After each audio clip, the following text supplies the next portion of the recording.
Awaken your journey of inner peace and harmony through the transformative power of yoga. Join us in the online yoga course with Sadhguru. Sign up to experience the transformative benefits of yoga. The link is in the description.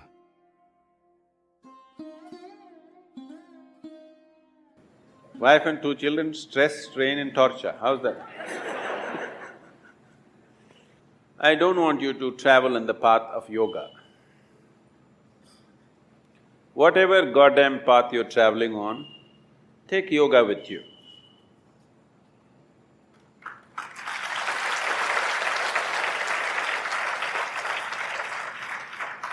It will make the path easy and beautiful. Whether you go north or south, if it is dark, you take a torch, isn't it? Only northward people take torch, southern people take darkness with you. Is there such a thing? No. So, you getting married is because of your needs. You were not born with your wife, were you? You were born like this, a complete human being. Because you have certain needs, physical, psychological, emotional, maybe financial, social, that also is there, right? So, various needs. Marriage is generally supposed to be a package which deals with all these needs. Physical needs, psychological needs, emotional needs, social needs, sometimes financial needs also. So it is a comprehensive package that if you get married, all these problems are solved in one shot. Sometimes they may refuse to fulfill some of your needs. So you get stressed, strained and tortured. I want you to understand, you married for your well-being, not as some sacrifice for somebody's sake. You married for your needs and your well-being, isn't it? You better remember that all your life. You married and tied up the other person with you because you have needs. You did not do it for the other person's sake. Yes or no? Let's be straight about this. Yes or no? Yes. You remember this? If you remember this, you live in little gratitude, okay? You, if not all the 5 pancha and the 5 needs, at least 2 you fulfill for me, thank you very much. Isn't it? All the 5 perfectly, maybe they did not fulfill. At least 2 or 3 they fulfilled, right? Your husband or your wife? Did they, didn't they? If they did not fulfill anything, I don't think you would be there by now. Yes or no? If they did not fulfill any of your needs, I do not think you would still be there. They are fulfilling some needs, a few things maybe they are not able to fulfill. So are you. You are also not able to fulfill every one of the needs of the other person. Some you're fulfilling, some you're not, isn't it so? So, why did this become stress, strain and torture? Whichever way you have made it, till now, it doesn't matter. If you're willing, in 3 days' time, it doesn't matter how bad your situation is, in 3 days' time, you can bring it to a semblance of peace. If not love, if not ecstasy, at least you can bring it to a peaceful state in 3 days' time if you are willing, 100%. Yes or no? At least you can shut up. Simply, whatever happens, peace will happen. And maybe they will love it. So, don't walk the path of yoga, whatever the path, you must carry yoga with you. If you carry yoga with you, it'll light up your path, whatever path you have chosen. You have chosen your path out of your needs. You already done it, so that's up to you. Those who have not done it, I would like you to choose your path not out of your compulsive needs, but of your conscious needs. So, when that stage in your life comes, it is time to consciously look at your life and see, will today's needs mean something to you after 5 years or 10 years? Will it be worthwhile to tie up your life for the simple needs that you have today, or are these just passing needs for you? It's a very strong need, you must marry. If it is not a strong need, it's a passing need. You can work out your needs probably by just going to a cinema, then no need to get married. Yes, many people are like this, their needs are not very strong, it's just passing. But social structure tells them you have to. Not necessary. It must be a conscious choice. Whichever way you go, it must be your conscious choice, not compulsive choices. Because if you choose compulsively, you will always take it out on the people around you.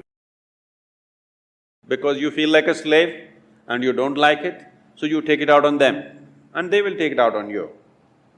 So, it is not about what you're doing, it is about how you do it. What you're doing is according to our requirements, but how you do it will determine the nature of your life. Is it an advantage to walk single rather than walk with people? Yes, if you want to walk rapidly. In Africa there is a saying, they say, if you want to walk quick, walk alone. If you want to walk long, walk in company. Making a long distance journey, it's better to have company. If you are walking a short distance and very quick you want to walk, it's best to go alone, isn't it? Gautama said another thing. When somebody asked him the same question, he said, "It is better to walk alone than to walk with a fool." Because by looking at you, he is very clear, who else will marry you?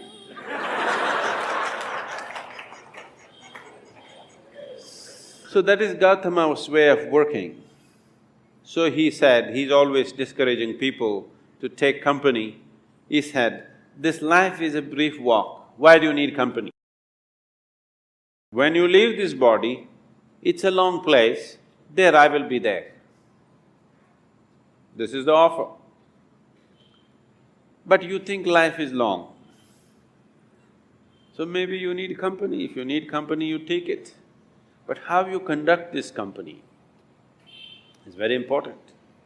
If you want to conduct this sensibly, one of the most important things that you need to do, particularly with your children, you must do this, is your psychological and your emotional framework should be around the basic fact of life.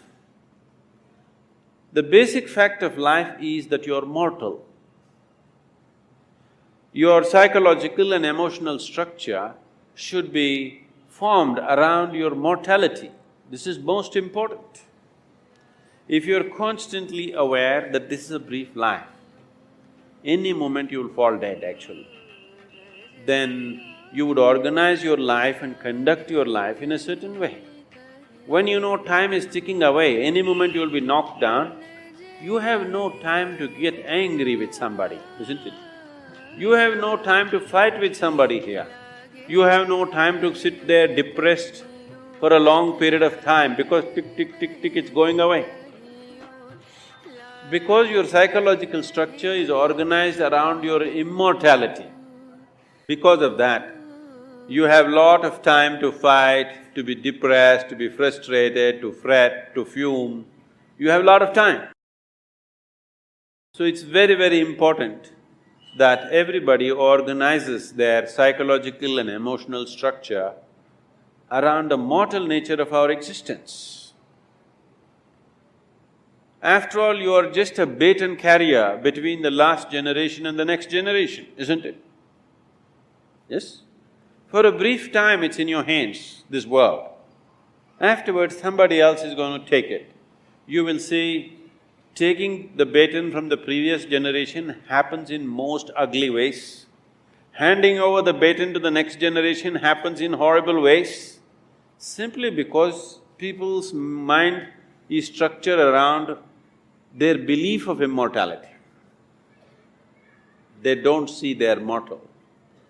If you're constantly aware that you're mortal, sense will naturally dawn upon you. You will have no time for foolishness. Suppose you're aware that tomorrow you're going to die, would you spend today fighting with somebody?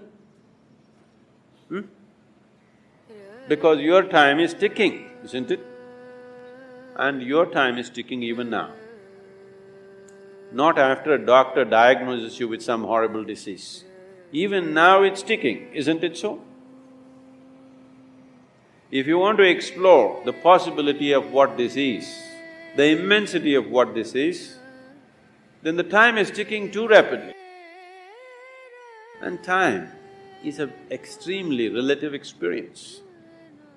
If you're joyful and blissful, even if you live to be 100, it's a very brief life. It's gone in no time. So, in this brief life, where do you get time for stress, strain and torture? I don't know. Where you get time? This is simply because you think you're immortal. This is the biggest mistake you have done. It is just a brief journey. You must conduct it as gracefully, as blissfully as possible. If you do not know the cosmos, at least you must know this piece of life before you fall dead. That must happen to everybody. Tibet as a culture, Tibet as a spiritual process. Some of the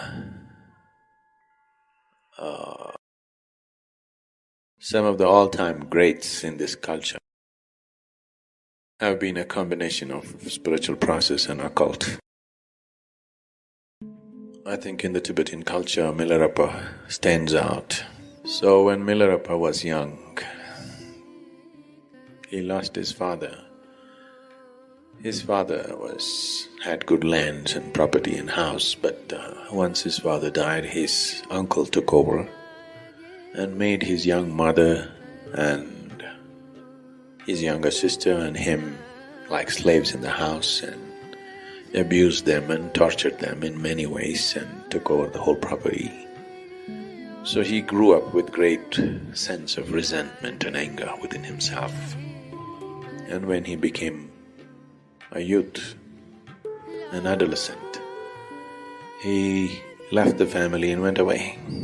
He left his younger sister and mother and went away, and he wanted to take revenge on his uncle and aunt who had showered an unspeakable amount of humiliation and torture upon these people.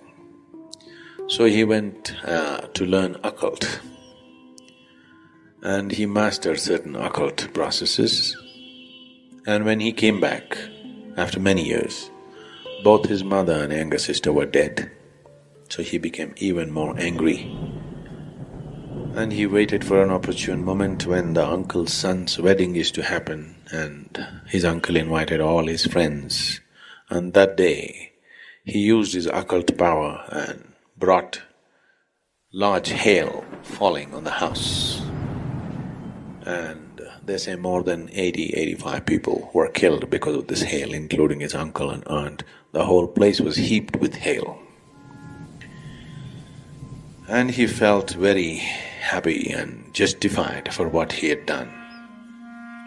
But after some time, this started bothering him. If any human being is sensitive, the moment he misuses something, it'll bother him from within. You have to be in a certain level of grossness to continue that process, otherwise you cannot. Because the very nature of how this life is made, if there is a misuse at a very fundamental level, it is not conscience. I'm not talking about social conscience, I'm not talking about morality. Something much deeper will get disturbed. So similarly, for Milarepa, having done this, something deep inside him got disturbed. So he decided that he has to absolve himself of all this. He thought he has misused life in a very fundamental way. Whatever the justification, he has misused the fundamental process of life, so he wanted to seek the spiritual process. He wanted something with which in this life he will be freed. So he went in search of masters and he went to many people, and all of them were sincere enough to admit that they did not know how to attain realization in this life. They said, we can teach you something which will evolve you. Practice compassion, practice kindness, practice love. Slowly you will evolve from lifetime to lifetime. He was not satisfied with those things. And still a certain level of anger was still burning within him. A certain regret, certain resentment, certain mixture of anger, a whole cocktail was going within him.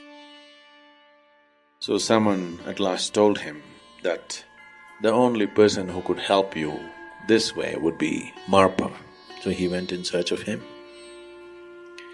When he approached the town in which Marpa lived, he met a bunch of children and he asked them. Marpa was known as the translator because he was titled as a translator because he was the one who translated all the great tantric Indian texts into Tibetan language. So he was always known and revered as the translator because he brought that knowledge here. His credentials were 3 times he had traveled to India and met certain masters and gotten teachings from them, methods from them, and the texts from them, and he had translated that to local languages. So when he asked, where is Marpa the translator, one child said, I know where he is, and he took him to the field where Marpa was ploughing the field. So when he took him there, Marpa looked at him and left the plough in the field and gave him a gourd of beer, locally brewed beer. Said, drink this and then plough the land. So Milarepa drank that and ploughed. Marpa left and a child stood there. After he completed the ploughing, he didn't know what to do. He stood there. Then the child came and said, it's time for you to come. The child took him home and then he realized this child was Marpa's own son. Then Marpa put him through all kinds of physical activity.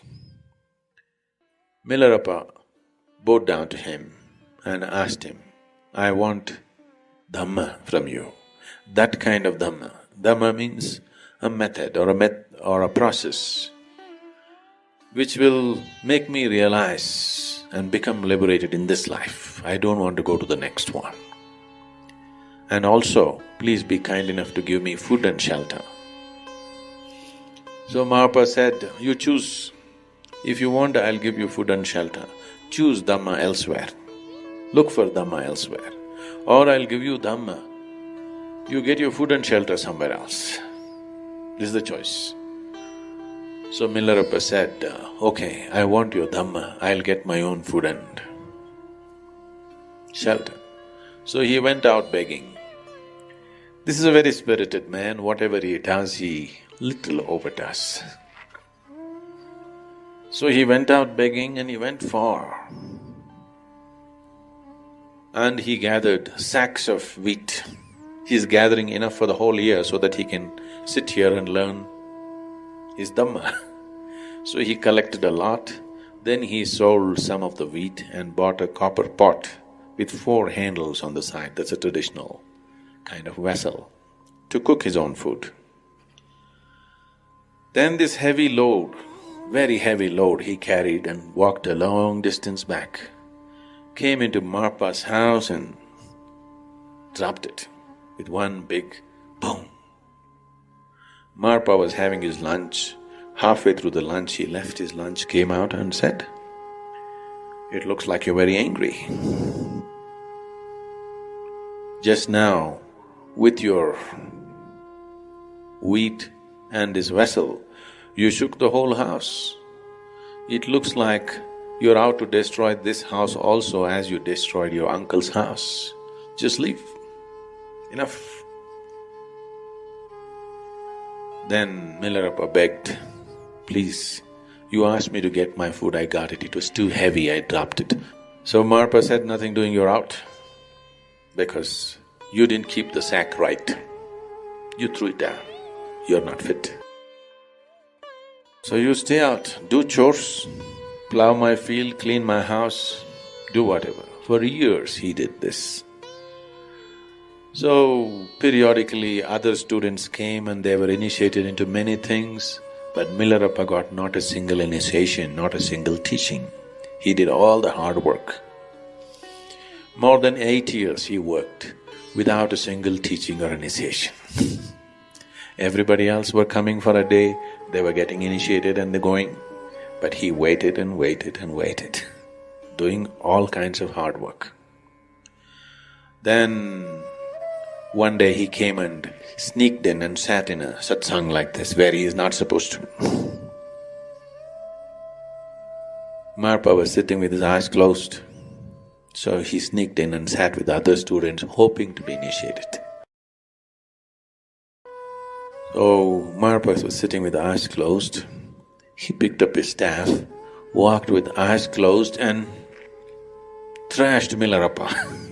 He was sitting among the crowd. He came and really thrashed him and physically took him out and threw him out of the place. This happened again and again. He gave certain space and again when another initiation is happening, he sneaked in hoping this time he will get it. More than 13 years passed, he didn't get anything. Then one day he pleaded with Marpa's wife, who was taking sympathy with him, who was like his mother, and he begged her, please tell him to give me something. Just one teaching, one little meditation. I know nothing, I'm sitting here for so many years. So she used her good offices with her husband. Then okay, Marpa said, first let him build a house for my son. Single-handedly, he must build a house. I want a 3-cornered house. So he built a 3-cornered house, it took 2 years. Then he looked at it and said, 3-cornered house is not suitable for my son, build a 4-cornered house. He built a 4-cornered house. Then he said, that's not good, build a 5-cornered house. Like this years passed. He worked single-handedly, building these buildings all over the place.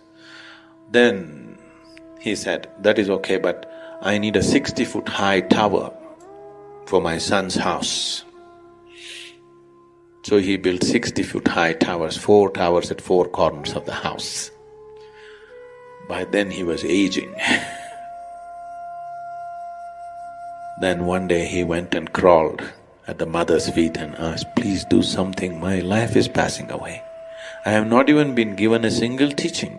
What is this? I know I have done horrible things in the past, I have misused occult and things, but haven't I done enough? So taking little compassion out of place, she took Marpa's letterhead and wrote a letter to another monk who was also empowered to initiate. As if it is Marpa's letter with the necessary seal and everything. So it gave to Milarepa and Milarepa went to that monk and got initiated. But then nothing happened. Then that monk was shocked. When I initiate something should happen, nothing is happening, what to do? Then Marpa came to know and he called him and got the monk also decertified. Then in utmost remorse, Milarepa was about to commit suicide. Then Marpa called him and then he said, okay, sit down. And he gave him teaching. He said, for what you have committed in the past, I was just giving you methods to work it out. but you are taking your time unnecessarily. If you just go by my word, this would have been over long ago. But you do everything and you take one sneaky way out. Because of that one sneaky way, you're postponing everything for many years. Now your remorse is truly touching the very core of your being. You're willing to die for it. Now you're ready, and he initiated him. And on the very third day, Milarepa had a vision of Dakini. You heard of Dakini? In the tantric technology of doing things, for every chakra they created one goddess, a female form which has been consecrated and made alive, which can be called forth to do things. Nobody does anything significant without the help of these forces. So Dakini came in his vision and she said, Marpa has given you teaching, but without one fundamental aspect, which he himself does not know. You seek it from him. Ask him if he knows. Then Milarepa went to where Marpa was. Marpa looked at him and said, "Why are you here?" Then he said, Dakini came and said this, I don't know whether this is for real or this is my imagination, but this is what happened, so I had to come and ask you. Marpa bowed down to Milarepa and said, even I don't have the teaching, so let's go back to India. Both of them traveled back to India, to Marpa's guru, who was somewhere in the border of Nepal and Bihar. So they walked all the way, they went there, and when Marpa said this to the guru, that like this Dakini came and said that this particular teaching has not happened, the guru looked at him and said, this is not yours. This could not have happened to you. How did you get this? Then Marpa said, this is not me, this is one of my disciples. Then the guru turned towards Tibet and bowed down. He said, at last in the dark north, one little light has happened. So he called Milarepa and Marpa and gave the whole teaching as to how to attain to one's fullest enlightenment in this life. And they came back, and Marpa, who started as a guru, became like a disciple to Milarepa. Milarepa became a shining light in the Tibetan culture. A lot of things that have been done in the last 300–400 years in the Tibetan culture essentially is from the basis that Milarepa set up.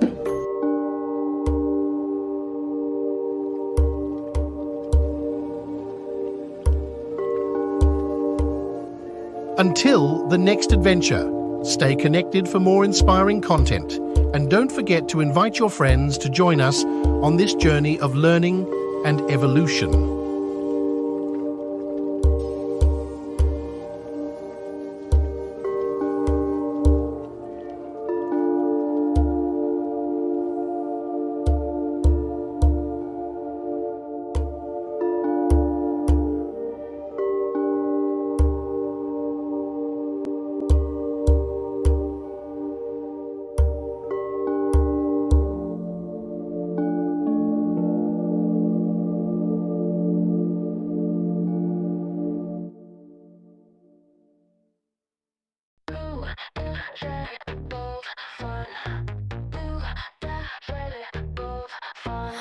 We've got it all figured out. With that smug little smile of doubt, throwing out your words like the gold, but everyone sees the truth you sold. Could be yes, you say with glee, but it's all just fake humility. You're right, oh great, well done, but we all know you're just having fun. Thumbs up emojis, aren't you so kind? Hiding what you really mean behind a perfect mask of passive praise. but everyone sees the truth you've sold. Could be yes, you say with glee, but it's all just fake humility. You're right, oh great, well done, but we all know you're just having fun. Thumbs up emojis, aren't you so kind? Hiding what you really mean behind a perfect mask of passive praise. But if it's all just a little sad display, could be yes, you say with glee, but it's all just fake humility. You're right, oh great, well done, but we all know you're just having fun. So keep pretending like we can't see your clever words dripping with irony. You think you're sly, but here's the truth: your passive acts just lack some youth. So here's to you.